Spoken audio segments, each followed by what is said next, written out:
Varkala Airoor MGA model സ്കൂളിലെ GK ക്ലബിൻ്റെ ആഭിമുഖ്യത്തിൽ ഇലകമൺ ഗ്രാമപഞ്ചായത്തിലെ ഗീതാ ശ്രീകുമാർ എന്ന ഹരിതകർമ്മ സേനാംഗവുമായി 4Bയിലെ ഐറൻ മിഷേൽ പെരേര നടത്തുന്ന അഭിമുഖം.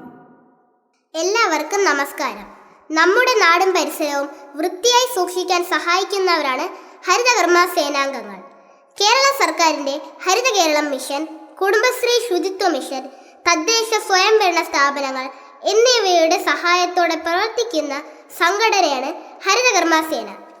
വീടുകളിൽ നിന്നും, സ്കൂളുകളിൽ നിന്നും, ഓഫീസുകളിൽ നിന്നും പ്ലാസ്റ്റിക്, പേപ്പർ ഗ്ലാസ്, ലോഹം തുടങ്ങിയ അജൈവ മാലിന്യങ്ങൾ ശേഖരിച്ച് തരംതിരിച്ച് പുനരുപയോഗത്തിനും പുനഃസംസ്കരണത്തിനുമായി കൈമാറുന്നു.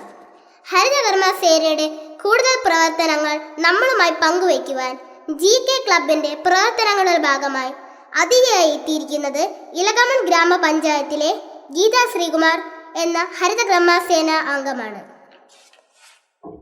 ചേച്ചി നമസ്കാരം. ഇന്നത്തെ നമ്മുടെ വിഷയം ഹരിതശീലങ്ങൾ വളർത്താം, ഹരിത കേരളം സൃഷ്ടിക്കാം എന്നതാണ്. വീടുകളിൽ നിന്ന് ഏത് തരത്തിലുള്ള മാലിന്യങ്ങളാണ് ഹരിതകർമ്മ സേന ശേഖരിക്കുന്നത്? വീടുകളിൽ നിന്ന് വേർതിരിച്ച അജൈവ മാലിന്യങ്ങൾ നിശ്ചിത ഇടവേളകളിൽ ഹരിതകർമ്മസേന ശേഖരിക്കുന്നു. പ്ലാസ്റ്റിക് മാലിന്യങ്ങൾ എങ്ങനെ സംസ്കരിക്കുന്നു? MCFൽ വേർതിരിച്ച പ്ലാസ്റ്റിക് റീസൈക്കിൾ ചെയ്യുന്നതിന് വേണ്ടി സംസ്കരണ ഏജൻസികൾക്ക് കൈമാറുന്നു. റീസൈക്കിൾ ചെയ്യാൻ കഴിയാത്ത പ്ലാസ്റ്റിക് സിമന്റ് ഫാക്ടറി, പ്രോസസ്സിംഗ് പോലുള്ള സംവിധാനത്തിലൂടെ സംസ്കരിക്കുന്നു. നനഞ്ഞ മാലിന്യവും ഉണങ്ങിയ മാലിന്യവും വേർതിരിക്കേണ്ടത് എന്തുകൊണ്ട്? റീസൈക്കിൾ എളുപ്പമാകാൻ, ദുർഗന്ധവും ഈച്ച, കൊതുക്, എലികൾ വർദ്ധിക്കാതിരിക്കാൻ, രോഗങ്ങൾ ഒഴിവാക്കാൻ. ഹരിതകർമ്മ സേനയുടെ പ്രവർത്തനങ്ങൾ പരിസ്ഥിതിയെ എങ്ങനെ സംരക്ഷിക്കുന്നു?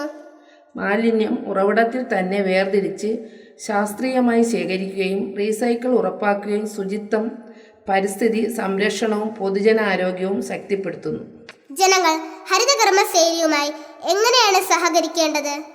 മാലിന്യങ്ങൾ വേർതിരിച്ച് ഹരിതകർമ്മ സേനയ്ക്ക് കൈമാറുക, പരിസ്ഥിതി സംരക്ഷിക്കുക, ശുചിത്വ കേരളത്തിലേക്ക് ചുവടുവെക്കുക. ഹരിതകർമ്മ സേന ഇല്ലെങ്കിൽ നമ്മുടെ പ്രദേശത്തിന് എന്തെല്ലാം പ്രശ്നങ്ങൾ ഉണ്ടാകാം? മാലിന്യ ശേഖരണവും ശാസ്ത്രീയ സംസ്കരണവും തകരാറുകയും ശുചിത്വം, പൊതുജന ആരോഗ്യം, പരിസ്ഥിതി സംരക്ഷണം പ്രതികൂലമായി ബാധിക്കുകയും ചെയ്യുന്നു. ഹരിതകർമ്മ സേന ശേഖരിക്കുന്ന മാലിന്യങ്ങൾ പിന്നീട് എവിടേക്കാണ് കൊണ്ടുപോകുന്നത്? ഹരിതകർമ്മ സേന അവസാനമായി സംസ്കരണ കേന്ദ്രത്തിലേക്ക് കൊണ്ടുപോകാറില്ല. വീടുകളിൽ പോകുന്നു, അജൈവ മാലിന്യം ശേഖരിക്കുന്നു, അവിടെ നിന്ന് MCFൽ എത്തിക്കുന്നു, വേർതിരിച്ച റീസൈക്കിൾ സംസ്കരണ സ്ഥാപനങ്ങൾക്ക് കൈമാറുന്നു. ശുചിത്വം പാലിക്കുന്നതിൽ വിദ്യാർത്ഥികൾക്ക് എന്ത് പങ്ക് വഹിക്കാം? സ്വന്തം വീടും പരിസരവും വൃത്തിയാക്കുക, മാലിന്യ ഉറവിടത്തിൽ തന്നെ നനഞ്ഞതും ഉണങ്ങിയതുമായി വേർതിരിക്കുക, പ്ലാസ്റ്റിക്, പേപ്പർ മാലിന്യം, അജൈവ മാലിന്യങ്ങൾ ഹരിതകർമ്മ സേനയ്ക്ക് കൊടുക്കാൻ വീട്ടുകാരെ പ്രോത്സാഹിപ്പിക്കുക, ഒറ്റത്തവണ മാത്രം ഉപയോഗിക്കുന്ന പ്ലാസ്റ്റിക് ഉപയോഗം നിർത്തുക, ശുചിത്വ ബോധവൽക്കരണ പരിപാടി, പരിസ്ഥിതി സംരക്ഷണ പ്രവർത്തനങ്ങൾ ചെയ്യുക. ചെറിയ നല്ല ശീലങ്ങൾ വലിയ മാറ്റങ്ങൾ സൃഷ്ടിക്കും. മാലിന്യം വേർതിരിച്ച് ഹരിതകർമ്മ സേനയ്ക്ക് കൈമാറുന്നതിലൂടെ നമുക്കും പ്രകൃതി സംരക്ഷണത്തിന്റെ ഭാഗമാകാം. ഭൂമിയെ സംരക്ഷിക്കേണ്ടത് നമ്മുടെ ഓരോരുത്തരുടെയും ഉത്തരവാദിത്തമാണ്. മാലിന്യം വേർതിരിക്കാം, ഹരിതശീലങ്ങൾ വളർത്താം, ഹരിത കേരളം സൃഷ്ടിക്കാം. നന്ദി. GK ക്ലബിനു വേണ്ടി ഐറൻ മിഷേൽ പെരേര.